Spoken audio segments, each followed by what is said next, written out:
morning, everybody. Still got some folks rolling in here, that's fine. Hi there, I am Andre Swartley. I am the Intercultural Program Director here, or Director of Intercultural Programs.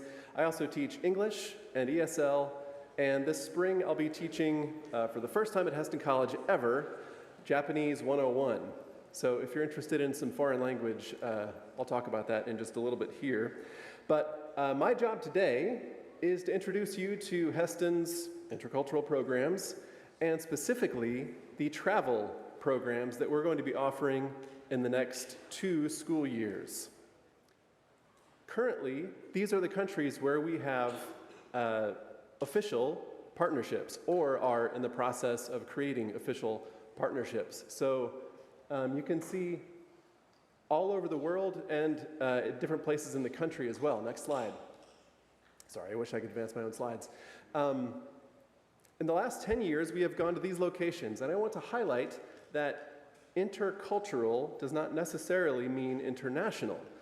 You can interact with different cultures in your hometown, on this campus, in this room, in addition to in other places in the country, or in the world.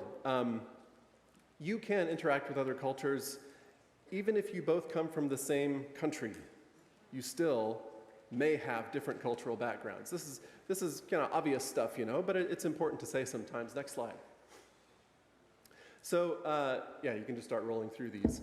Our travel programs in this coming school year are connected to either the business program or more independent individual programs. And we're going to talk about a few of these today. So the business program, if you're enrolled in that, goes to Colorado here in the fall, I believe, and then is planning to go to Thailand in the spring, which they did last year as well. You must be enrolled in the business program in order to go on those trips. But if that's something that you're interested in, I encourage you to talk to some of the business professors, specifically Debbie McAllister, who is the director of the business management program. There are 3 May term offerings this year. We try not to do that because we don't want them to compete with each other so much, but it's just how it's worked out. Ever since COVID hit, there have been some weird travel things, as I'm sure all of you know, and it's been hard to arrange different programs. But these are the Philadelphia and Japan programs have run twice or 3 times before. In case of Philadelphia, 3 times, twice to Japan. And we meant to go a couple years ago, but weren't able to, and so we're very excited to be able to offer these programs again this coming year. The India program is new. Kyle's going to be talking about that in just a moment. That is co-led with President Joe Monicum, and that's the newest edition here. So I think some things are still being worked out, but if you're curious, you can talk to Kyle about that. And then finally, we'll be talking about the European Chorale, the International Chorale Europe program today. And Ken, how many times has that gone? This is a special year, right? Or next year's a special year. This will be the 20th tour. The 20th tour, and typically they've gone every other year, so do some quick math. That's a long time that we've been running these programs. Next slide. Please notice the increase in size and importance of the font in this slide here.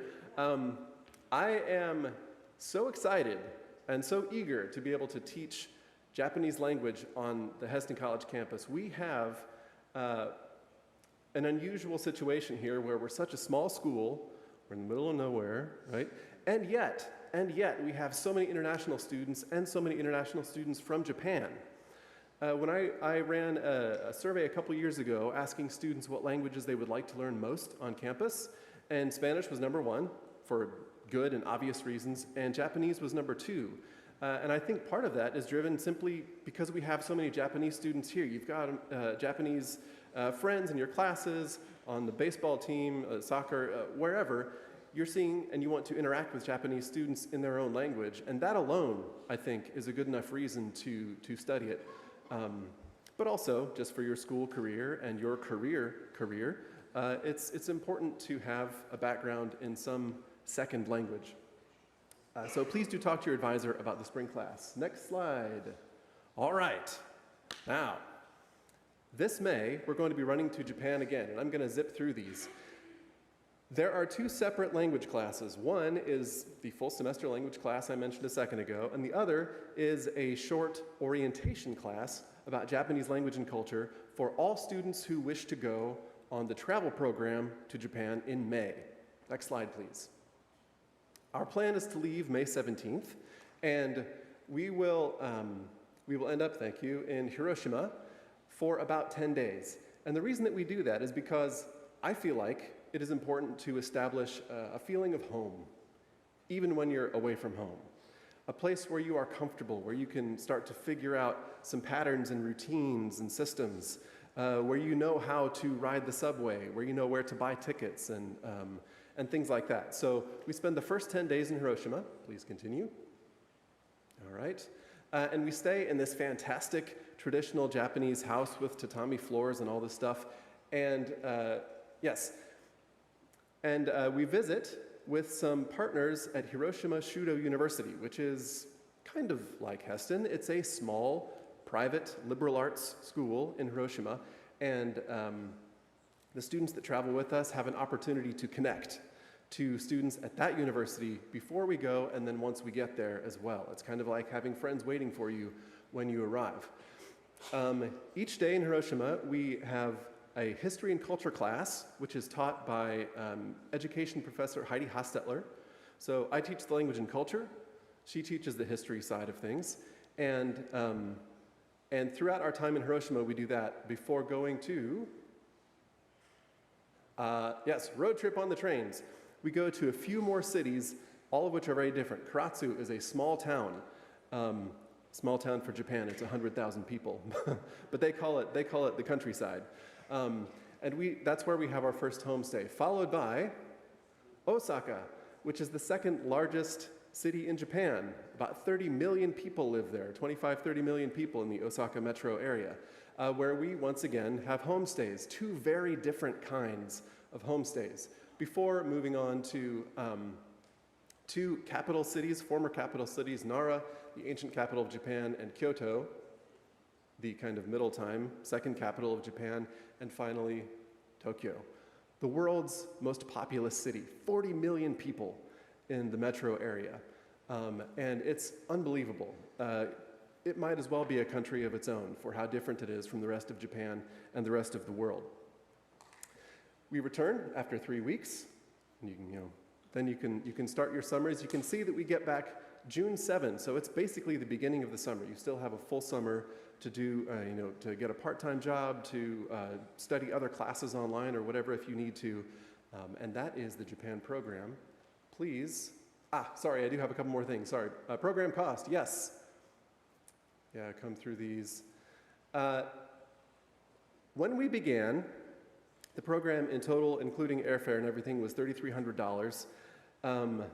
I wish very much that it could just stay the same price. But I think, as we all know, even in just the last year, things have gotten so much more expensive. So we have made the choice to shift the responsibility for buying airline tickets to students, and then make the cost $2,300. Those are the things that we can control and determine ourselves. The airline prices are the real finicky part. I have this information in my office or in an email or somewhere. If you want to ask me later, I won't spend too much time on it. Next slide. And if you have any questions, please do come to see me. I'm in Smith Center, or email me, andre.sportley@Heston, or you can talk to Heidi Hostetler, who is the co-leader of this group. Hope to see you in May. And now I think it is Michelle's turn. Yes.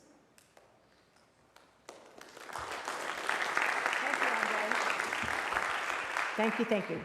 I am Michelle Hirschberger. I teach Bible and youth ministry here at Heston College. I've had the honor and pleasure of having many of you in class and hope to see the rest of you. One of my favorite things to do is to also do a May term class where I take students to Philadelphia. And let's do the logistics right away. The travel day is May 14, and the travel is on your own. In the past, some students have flown, and some students have ridden in a van with me. It's a long van ride, but group bonding. But that cost is on your own. Right now, the cost is approximately $600 because I'm 99% sure I will get a grant that'll help me keep those costs very low. If that would fall through, I'll let you know. And that includes everything but the transportation to and from Philadelphia and about 5 or 6 meals and whatever souvenirs you buy. So that includes your lodging, most of your food, and all the museums that we go to. This also counts as a responsibility gen ed, and so that might be, if you maybe want your other semesters to be a little bit lighter, and then you do this in May. Like Andre's class, we're back by June 2, so you still have the summer before you. I'm just going to tell the story through pictures. If you would like to know more from another perspective, Johann Reimer and I, and my husband Dale Hirschberger also were there. All the other students have graduated. And ask Johann about his experience with this 3.5-week trip. We had a lot of fun. Let's look at the first picture. So we do 3 different contexts, one each week. We spend our first time in a Hispanic or a Puerto Rican context in the Fairfield neighborhood, and we actually plant ourselves here in 2 row house apartments, and we stay here for the entire 3 weeks, so that we actually also have a home base. So even though we do 2 other cultures, this is the place where we stay. We help with some ministry, Juan Marrero in Crossroads, and that's the group from, not this last summer, but the summer before. The next slide. This is just a nice, you see all the row houses, and we walk to different places like the church and other places that we do. We have a lot of fun things that we do. We've met some new friends, Letty, and this is a Hispanic church that we were with. We visit churches, we visit a mosque. We were there over Ramadan, which was a great thing last year, and we actually got to celebrate with them as well. Some of our new friends. During the first week, my Mennonite pastor friend, Juan Marrero, who works with us, helps us to look at working at nonviolence and peace through boxing. We all took boxing lessons. I was great, by the way. Johann was better. We had a great time. Here's the next, let's look at this. There you can see, there's Johann right there. How people work through conflict without using guns, but also having a way to vent some of that energy in a fair fight. It's some of the most beautiful, cool things. If you've never boxed, it's kind of, I couldn't learn it all in one day, but wow, it was fun. We also did a lot of service projects. The picture there on the left, we went to an old church that happens to be the place where the first petition against slavery against Africans was signed in Germantown, what is now Philadelphia today, and we actually got to see their signatures, and some of us were in tears. Beautiful stuff. We did a weekly thing. Every week we delivered groceries to folks, and we met a lot of wonderful people. Next slide. We actually, you'll see that in a minute. I got to meet Martin Luther King Jr.'s first cousin, and he is the most wonderful older man in the world. He taught us so much. We did a lot of riding in the van. We played a lot of basketball in the hood. Here it comes. Oh, riding in the van. I guess we don't have basketball. We had Johann is a great basketball player. We did a lot of fun. I don't know why that didn't happen. There we are in the van. Johann was the driver. I almost didn't need to be there, but it was great. And then the second week was the Asian American context. That's Aldo Shiahan from Indonesia. We particularly looked at the Indonesian context, but we also visited Chinatown and all sorts of Asian American context. This is a completely different culture. Here we did some things like this. Next slide. Aldo's church has a wonderful friendship relation with a mosque down the street, and they invited us to the Ramadan, the end of Ramadan, where we got to feast, and we made some very, very dear friends and had a wonderful time. I won't tell you the whole story. It's just too good. You have to come with me. Next we also visited a Buddhist temple, and the older man there in the picture was so kind to explain the history of that Buddhist temple and how it came to be there in the middle of Philadelphia. Next one. Here in the Indonesian church, we learned to play some instruments that are unique to Indonesia. And they're beautiful, beautiful sounding instruments. Next slide. More service project. We did a lot of food packing and delivering to people. We just had a lot of fun time meeting people. And then, and the food. I don't know, Johan, was the Asian American food the best? Or it's hard. That meal right there. And that was that's Ethiopian. That meal right there. All right, next slide. There he is. There is Martin Luther King Jr.'s. He was part of community life. I had several conversations with him in the hood. There's our leader Juan. We played cards. It's a cultural experience, as Andre said, for us to intermingle our cultures, even though many of us were from the United States. We had to learn to get along with each other. It was good. Next slide. We visited a lot of museums and learned a lot of very important things. Here's the deal. Some of us, maybe all of us, are tempted to discriminate against people and have stereotypes about people who are different than us. This class rips those stereotypes apart. And that's good for me, and I imagine it would be good for you. It opens up your worldview, it opens up your heart, and suddenly the world gets more complex. And you can't put people into little boxes. And I tell you what, when we start to do that, then the world starts to be a better place. The next slide. There we are in Chinatown. And my other picture in Chinatown didn't go. I don't know why. Okay. So now the third week was in an African American context. Again, doing some more service projects, meeting lots of cool people. Next slide. I don't want to take too much time. We got to visit a house that was part of the Underground Railroad. And it was the coolest thing I've ever, you know what I mean when I'm talking about that, right? I don't want to say too much. You need to go on the trip with me.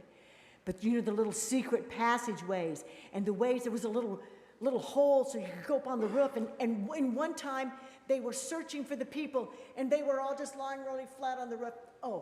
We just got the greatest stories. Harriet Tubman was there where we were at. I was so inspired. Our leader there is Leonard Dow, on the picture on the right, a banker, and they are reinvigorating many of these communities. They're being creative and inventive. If you happen to be interested in business, this week would be a very exciting week for you. Next slide. Just some great murals that we saw. We also went to a Phillies ball game. I hope that slide happens. Next slide. There it is. And finally, we had just a lot of fun. So the deadline, I want you to talk to your family about whether or not you can go, and I'd like for you to register your interest by October 31st of this year, and we will need a $150 deposit by January 31st. And if you have questions, email me, or Johan and Dell are going to be here after formation, and they will take your info. Thanks.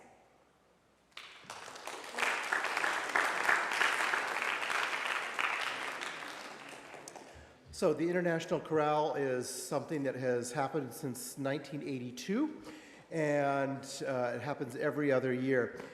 Traditionally, for the last 21 tours actually, that tour has been to Europe, and it's thought that we may do that again this year. This past summer we went to the Netherlands, Germany, Switzerland, and France. We're looking, if we do this tour in Europe, Albania as a destination spot as part of that. And so next one, if you're part of a choir, you're welcome to do that. So there's several purposes of the church. First, of the trip. First is a musical experience, just to be able to sing in a variety of different churches and locations and cathedrals. And we have some wonderful musical experience and sometimes musical exchanges. Next, and we'll go through these pretty quickly. So also it's a chance to really look at a global perspective of history and art, and so we also do museums and look at interesting historical sites. And then also looking at contemporary issues. One of the big ones right now in the European context is that of immigration, as it is in a lot of different places. And they were particularly dealing with refugees from Syria and as well as the Ukraine. And we met some Ukrainian, a situation where they were trying to resettle Ukrainian refugees from the war. Next. And then kind of just looking at what are the challenges that these other places are facing, how are they similar to the United States, and how are they different? And so that's a good chance for us to really interact and to think when we see another way another country does things, we think back on our own culture and it's like, well, why do we do it that way and what happens with that? Next. And finally, there are also just times if you would go on this trip, Russell Adrian, my colleague, always puts in a physical exercise part of things with what was known as super hike, which was basically hiking a marathon in about 20 hours. So anyway, it's pretty awesome for those that went on it. All right. And so everything, it's a little bit like the Japan trip right now that your in-country expenses are taken care of with the fee that you pay, and then you find your own way there with airline tickets and things like that. We found it to be a wonderful experience. It's a great chance to just bond together, and we also do homestays during many of these times so that you get to meet in homes from the places where we're visiting. So we've explored also choir tours possibly to Japan, to Mexico, to some other places.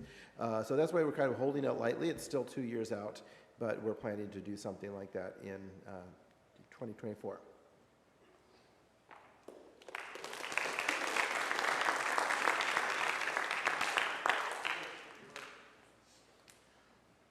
Hey folks, I'm Kyle. As Andre mentioned, this is a new trip. This is a trip that's in development. So the goal here is to kind of introduce you to the goals of the trip a little bit and introduce you to India a little bit. And then if you have interest in being part of this, that you please get in touch with me so I have a sense of kind of what the interest levels of this are. The focus of the trip is going to be on India as a birthplace of religions. We can mention a few things here. The dates are still tentative. This is still in development, but the idea is for this to be late May into kind of mid-June.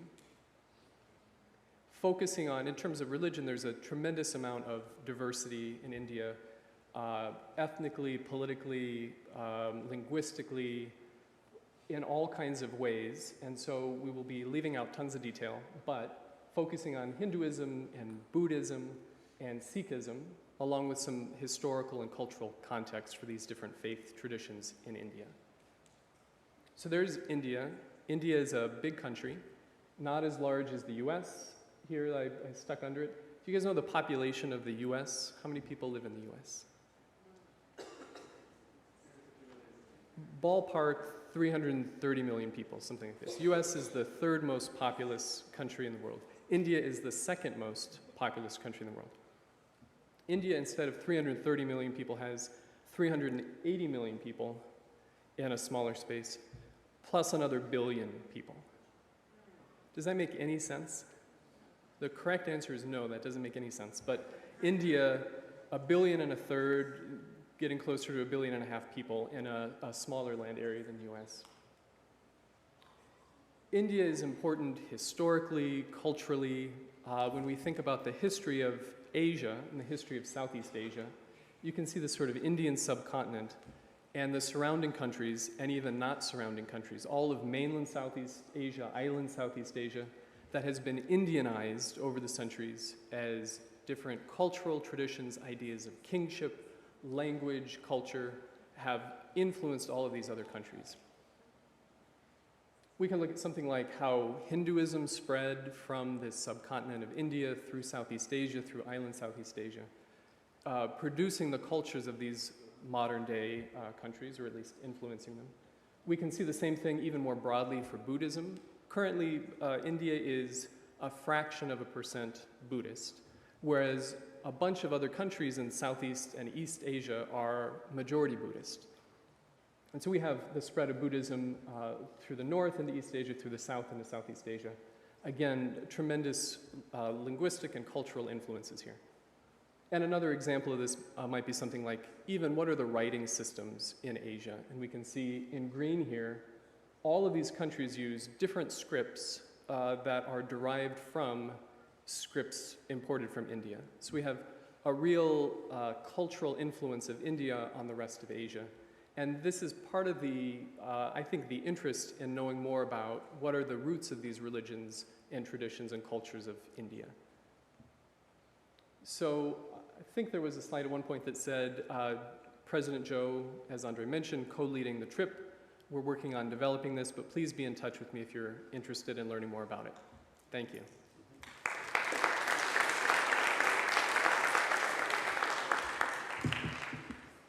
All right, and just as a review, here are the program leaders, and this isn't even all of us. International Chorale is Ken Rogers and Russell Adrian. May Term in Japan is me and Heidi Hostetler. So any of those people you could talk to. And I think if we can, the presenters here are going to stick around for a few minutes. If you have any questions right now. Some important dates to remember. As Michelle said, she would like students to sign up for the Philadelphia program by October 31, and the deposit is due by January 31 of the spring semester. I didn't say it out loud, but it was on the slide. For Japan, we would like to have our first deposits before you go for fall break. $500 deposit before fall break to signal your intent to go on the Japan trip. That's pretty early, that's pretty soon. You've got like 4 or 5 weeks to think about it and to make plans, but things like this are a big deal. They're exciting, they're huge, they're hard to do, they can be expensive. And so as much lead time as possible is good for all the group leaders. I'm sure that we would love, each of us, to have 10 of you come up and say, yes, I'm going to do it today. And I know that's probably not possible, and that's okay. But please do keep in mind the dates for any programs that you might be interested in. Our last slide here. There used to be one. Is there not one? Hey, thanks for your attention. We're going to stick around up here, and if you have any questions, please come ask. Have a great day. Have a great weekend.